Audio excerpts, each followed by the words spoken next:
I'm leaving you. I met someone, her name is Natasha, and she's everything you're not. We're moving to the Maldives. Good luck with your grumpy mother. The words glared back at me from the screen of my phone, each one colder than the last.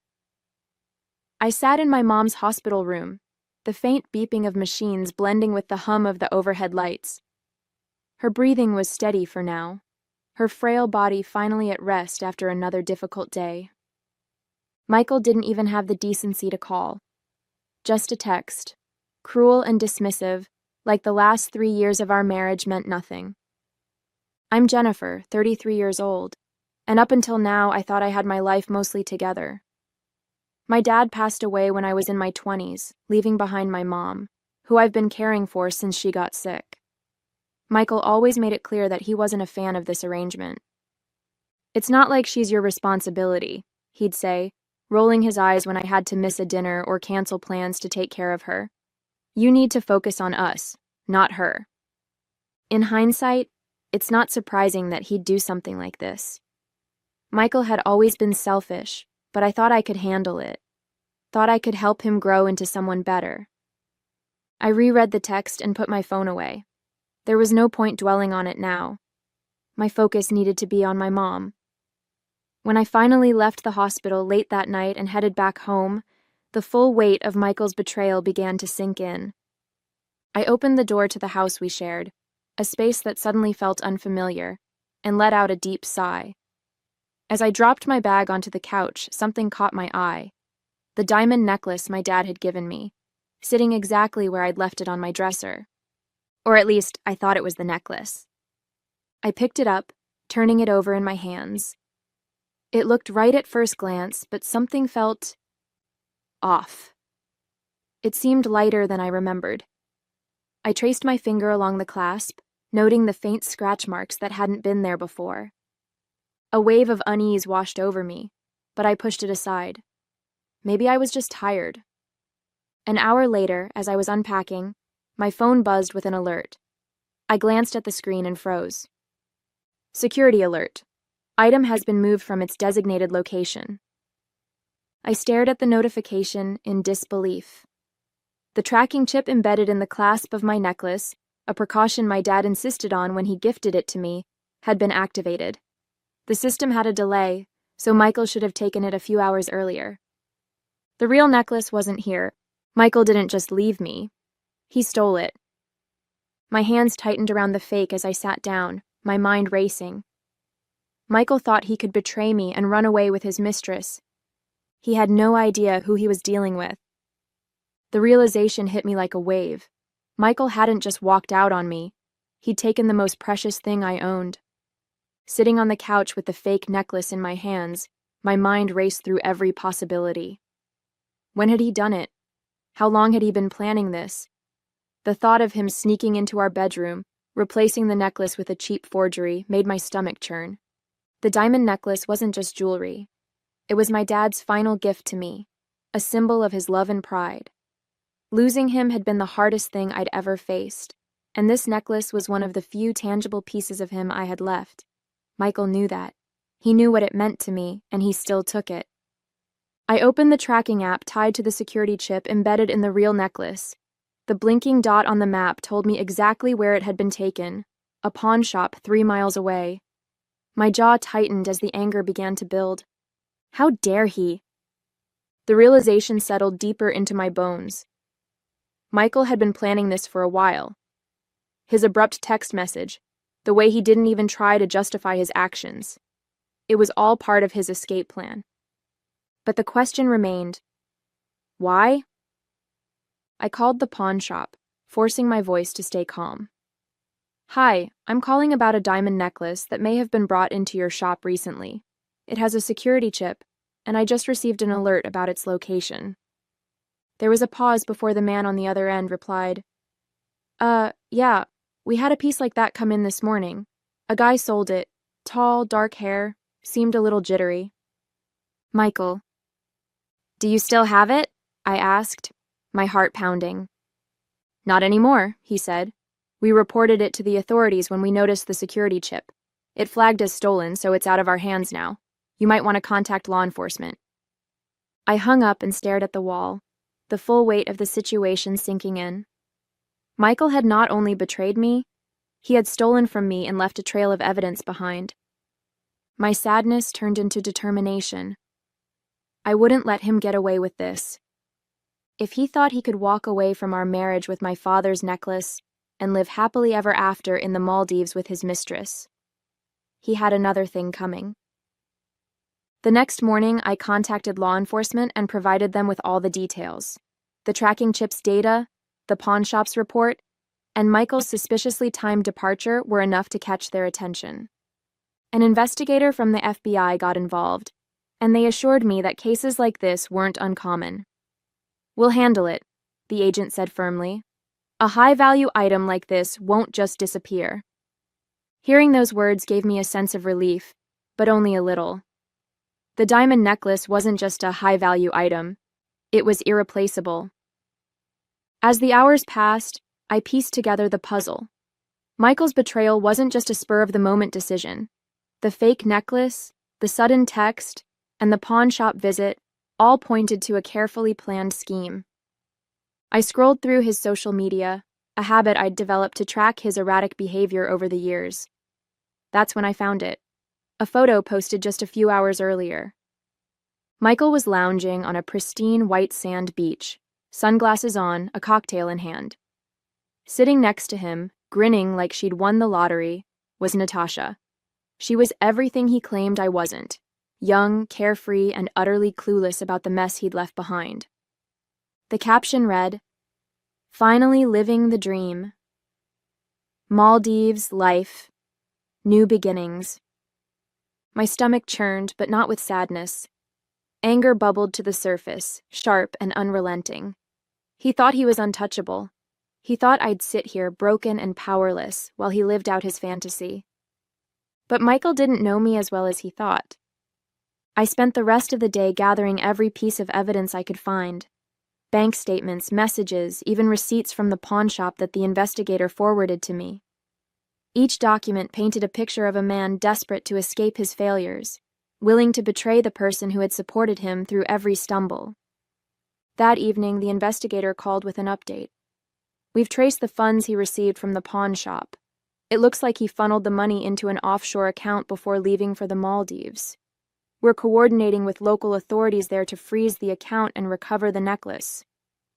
A small smile tugged at the corners of my mouth. Michael had no idea that the fantasy he'd built for himself was already crumbling. I logged off my computer and sat back, holding the fake necklace in my hands. The rage I'd felt earlier was still there, but it was tempered now with something else: determination. Michael thought he'd won, but this was just the beginning. The next morning, I walked into the investigator's office with a folder full of documents. My hands trembled slightly, but I wasn't going to let nerves get the better of me. This wasn't just about the necklace, it was about justice.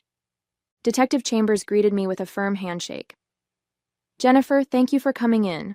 Let's go over everything you've brought." I laid out the evidence meticulously: bank statements highlighting suspicious withdrawals, text messages showing Michael's erratic behavior, and even the receipts forwarded from the pawn shop. "This is everything I could find," I said, my voice steady. "He didn't just take the necklace. He's been funneling money out of our joint account for months." Chambers nodded, his sharp eyes scanning through the papers. "You've done a lot of the legwork for us. This gives us a strong starting point." He turned his attention to the tracking chip data I had provided earlier. "The chip signal stopped when the necklace entered customs in the Maldives. We've already flagged the item with authorities there, but it's a complex process. International cases like this require collaboration with local officials." Hearing this should have made me feel helpless, but it didn't. For the first time since Michael's betrayal, I felt like I had allies on my side. The conversation shifted to Michael's recent activities. Chambers pulled up a file showing his financial activity. "It's clear he's been planning this for months. He sold the necklace for quick cash, but most of his funds are tied up in offshore accounts. We've requested a freeze on those accounts. If approved, it'll be another nail in his coffin." I leaned back, processing everything. "Do you think he knows you're onto him?" Unlikely, Chambers replied. Men like Michael think they're untouchable. That arrogance works in our favor. I left the office feeling a mix of emotions, relief, anger, and a growing sense of clarity. As much as Michael's actions had hurt me, they also forced me to see the truth about him. He wasn't just a selfish man. He was a calculated manipulator who thought he could walk all over me. I wasn't going to let him. That evening, I called my mom to check on her. Hearing her voice, frail but full of warmth, reminded me of why I was fighting so hard. She'd always been my rock, and now it was my turn to be strong for both of us. Before bed, I received a text from Chambers. The case is moving forward. Stay strong, Jennifer. We'll get him. I slept soundly, knowing justice was within reach. Michael's Instagram posts became a daily ritual for me, a strange mix of masochism and motivation. Every picture was a reminder of his betrayal, but they also fueled my determination. One morning, I scrolled through his latest post, a selfie of him and Natasha lounging by an infinity pool. Her oversized sun hat shielded her smug grin, while Michael held up a glass of champagne. The caption read, "Living life without limits. Maldives, paradise. Couple goals." I scoffed, shaking my head. Couple goals? More like criminal goals. Unbeknownst to Michael, the walls were closing in. Detective Chambers had updated me earlier that morning. "We've confirmed his offshore account was frozen yesterday. He likely hasn't realized it yet, but once he does, he'll start scrambling. That's when mistakes happen." Chambers wasn't wrong. The next day, Michael posted a story featuring a shopping spree at a luxury boutique. Natasha paraded around in a designer dress, spinning for the camera while Michael narrated, "Anything for my queen." But the cracks were starting to show. I noticed his posts became less frequent and shorter, as if he were too preoccupied to craft his usual captions. Later that week, I received a call from Chambers. "Jennifer, we have news. The Maldivian authorities have officially flagged Michael. They're preparing to issue an arrest warrant based on the charges we've filed. It's just a matter of time now." Hearing those words gave me a jolt of satisfaction.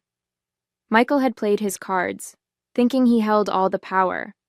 Now his house of lies was crumbling, and he had no idea. Meanwhile, Natasha seemed blissfully unaware of the storm brewing around her. Another photo appeared on Michael's feed that evening, the two of them snorkeling in crystal-clear water. I stared at the screen, wondering if Natasha knew the kind of man she was with. Did she realize he was capable of stealing from someone who had done nothing but support him? Or was she complicit in his schemes, willingly blind to the consequences? The next day, I got another call from Chambers. His tone was sharper this time, more urgent. "Jennifer, the arrest warrant has been issued. Local authorities are tracking Michael's movements now. If all goes smoothly, they'll have him in custody within 48 hours. I hung up the phone and allowed myself a small smile. Michael was still sipping cocktails and snapping photos, utterly oblivious to the fact that his perfect little world was about to implode. Soon, he wouldn't be able to run. His fantasy life in paradise would become the nightmare he deserved. 2 days later, I got the call I had been waiting for. "Jennifer, we've got him," Detective Chambers said, his voice filled with quiet satisfaction. "Michael was taken into custody this morning in the Maldives. Local authorities intercepted him at his resort." The rush of relief hit me so hard I had to sit down. "What happens now?" I asked, barely able to contain the mix of emotions swirling inside me. "The Maldivian authorities are holding him pending extradition," Chambers explained. "He's also being charged locally for attempting to transport a flagged item across borders. Natasha wasn't detained, but..." He hesitated. "But what?" "From what we've heard, she's not sticking around. It seems she wasn't thrilled to learn Michael's luxurious lifestyle was built on fraud and theft. Apparently, she left the resort shortly after his arrest." I couldn't stop the laugh that bubbled up. Natasha, the woman who was supposed to be his escape, had abandoned him the moment things got difficult. It was poetic justice at its finest. Later that evening, I saw the fallout for myself. Social media was ablaze with photos and updates. One picture, taken by a fellow guest at the resort, showed Michael being escorted out by 2 officers, his hands cuffed behind his back. He was wearing the same smug sunglasses he'd donned in all his previous posts, but his expression was anything but confident now. The caption read, "Drama at the resort. Some guy got arrested for theft. Guess paradise isn't for everyone." Scandal. I spent the next hour scrolling through the chaos. Natasha had deleted all her posts featuring Michael, her captions scrubbed clean of any mention of their dream life. A few eagle-eyed commenters speculated that she had already flown back home, leaving Michael to fend for himself.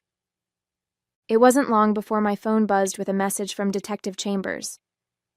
"The extradition process has begun. He'll be brought back to face charges here. With the evidence we've collected, it's a solid case. He won't be walking away from this."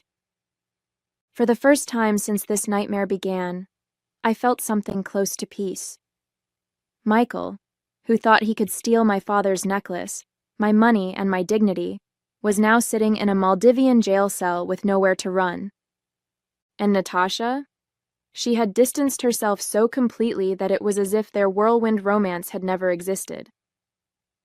As I sat in the quiet of my living room, holding the fake necklace one last time, I felt vindicated. Michael's betrayal had shattered my life for a moment, but now it was his turn to face the consequences. The day after Michael's arrest, I woke up to sunlight streaming through my bedroom window. I didn't feel like the weight of the world was crushing me anymore. I stretched out in bed, letting the quiet sink in. Michael was gone, and for once the thought didn't hurt. It felt liberating. The first thing I did was visit my mom. Sitting by her bedside in the hospital, I held her hand and updated her on everything that had happened. "He's finally getting what he deserves," I said softly. My mom, frail but always sharp, squeezed my hand weakly. "You're stronger than you think, Jennifer. I've always known that." Her words stayed with me long after I left. I realized that despite the heartbreak and betrayal, I had stood firm. I didn't let Michael's actions destroy me. I fought back. And now, it was time to start focusing on what truly mattered, rebuilding my life. I started small. I cleared out the house, removing every trace of Michael. His clothes, his cologne, even the tacky souvenirs he insisted on keeping. They all went into garbage bags. With each item I tossed, I felt a little lighter, as if I were reclaiming my space, my sanity, and my identity. I also spent more time with my mom, organizing her medical care and ensuring she had everything she needed. Her smile, though faint, reminded me of why I had fought so hard in the first place. The next step was my career. Michael had drained some of our finances, but I wasn't starting from zero. My savings, combined with the funds I managed to recover, gave me a foundation. I reached out to my former boss, a supportive woman named Ellen who had always believed in me. When I explained my situation, Ellen didn't hesitate. "Come back whenever you're ready," she said. "We've missed having you on the team." Her words were a lifeline. Within weeks, I was back at work, diving into projects that reignited my passion. The familiar routines helped me regain a sense of stability, but this time I set clear boundaries. No more working late into the night to appease Michael. My time was mine and I wasn't giving it away again. I also reconnected with friends I had drifted away from during my marriage. Over coffee and long conversations, I realized how much I had missed these relationships. They reminded me of the person I had been before Michael, someone independent, driven, and full of life. Every evening I spent time journaling, reflecting on my journey. The entries weren't always positive. There were still moments of anger and sadness, but they were honest. Writing helped me process everything I had endured and reminded me of the strength I had found within myself. One night, as I was flipping through old photos, I came across a picture of my dad. He was grinning at the camera, the sunlight catching the necklace that now rested safely in my jewelry box. "I did it, Dad," I whispered, holding the photo close. "I didn't let him win." The next day I made a promise to myself, no more living in the past. Michael's chapter in my life was over. Now it was time to focus on me, my mom, and the future we still had ahead of us. It was a quiet evening when I got the message. At first, I didn't recognize the number. The text read, "Jennifer, this is Natasha. I know I'm the last person you want to hear from, but I need to tell you something. Please call me." I stared at the screen, my initial reaction a mix of anger and disbelief. Natasha, the woman who had helped Michael shatter my life, was now reaching out? The nerve. I debated ignoring it, but curiosity got the better of me. With a deep breath, I dialed the number. She answered almost immediately, her voice trembling. "Jennifer, thank you for calling. I'm so sorry for everything," Natasha began, her words tumbling over one another. I didn't know the full extent of what Michael had done. I didn't respond right away, letting the silence stretch just long enough to make her uncomfortable. "What do you want, Natasha?" She sighed, and I heard something that sounded like genuine regret. "When I met Michael, he told me you were the one who wanted the divorce, that you were controlling, that you prioritized your mom over him, and that you were emotionally cold." I clenched my jaw, the old familiar anger bubbling up. "And you believed him?" "I did," she admitted. "At first. But over the past few weeks, I started noticing inconsistencies. He lied about so many things, Jennifer, about his finances, about why he left you, even about how he got the necklace. When I found out it was stolen, I couldn't look at him the same way." There was a pause, and then she added, "I left him the day he was arrested. I flew back home, and I've been trying to make sense of everything since. I felt like you deserved to know." I let out a bitter laugh. "And what do you expect from me? Forgiveness? Sympathy?" "No," Natasha said quickly. "I don't deserve that. I just wanted to apologize. And to tell you that Michael didn't just hurt you. He hurt me too in ways I didn't realize until it was too late. He's a master manipulator." Her words hung in the air, and for a moment, I considered the weight of them. I didn't trust her, not completely, but I could see the cracks in her confidence. Michael had used her, just as he'd used me. "I appreciate the apology," I said finally, my tone clipped but civil. "But this doesn't change anything. I'm moving on from Michael, and I suggest you do the same." Natasha let out a shaky breath. "I will. Thank you for listening." When the call ended, I sat in silence, staring at my phone. A part of me felt validated. Michael's lies had caught up to him in every way possible, but I wasn't going to dwell on Natasha's words or her remorse. This wasn't about her or Michael anymore. It was about me reclaiming my life. I got up and put my phone away, focusing instead on the future I was building. Michael's betrayal had once consumed me, but now it was nothing more than a chapter I had already closed. The call came on a crisp Tuesday morning. Detective Chambers' familiar voice carried a note of satisfaction. "Jennifer, I have good news," he said. "The necklace has been officially recovered and is being returned to you. It should be back in your possession by the end of the week." For a moment I couldn't speak. Relief washed over me, mixed with a profound sense of closure. "Thank you," I finally managed, my voice steady but full of emotion. "This means more than you know." "There's more," Chambers continued. "Michael's trial date has been set, and with the charges and evidence stacked against him, it's almost certain he'll face significant prison time. Justice is on its way." Hearing those words felt like the final piece of a puzzle falling into place. Michael, who had tried to destroy me, would finally face the consequences of his actions. When I hung up, I sat in quiet reflection.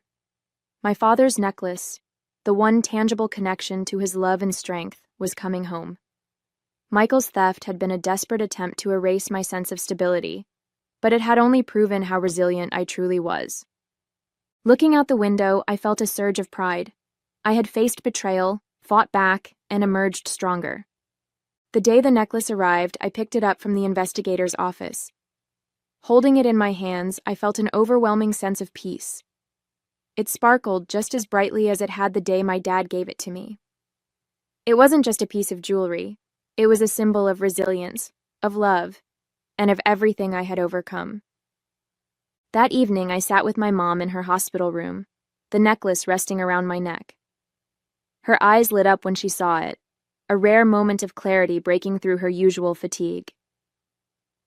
"It's beautiful," she said softly, her voice barely above a whisper. "It's home," I replied, taking her hand.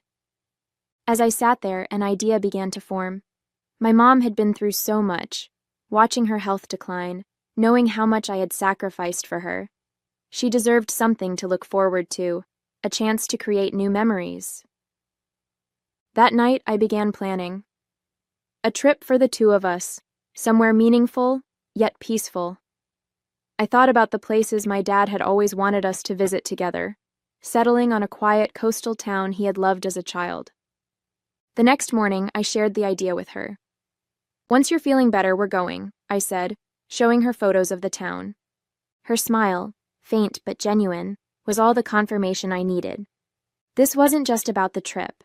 It was about reclaiming joy, about moving forward without letting the past define us. As I packed up my things that night, I felt a calm I hadn't known in years. The storm Michael had brought into my life was over, and the future?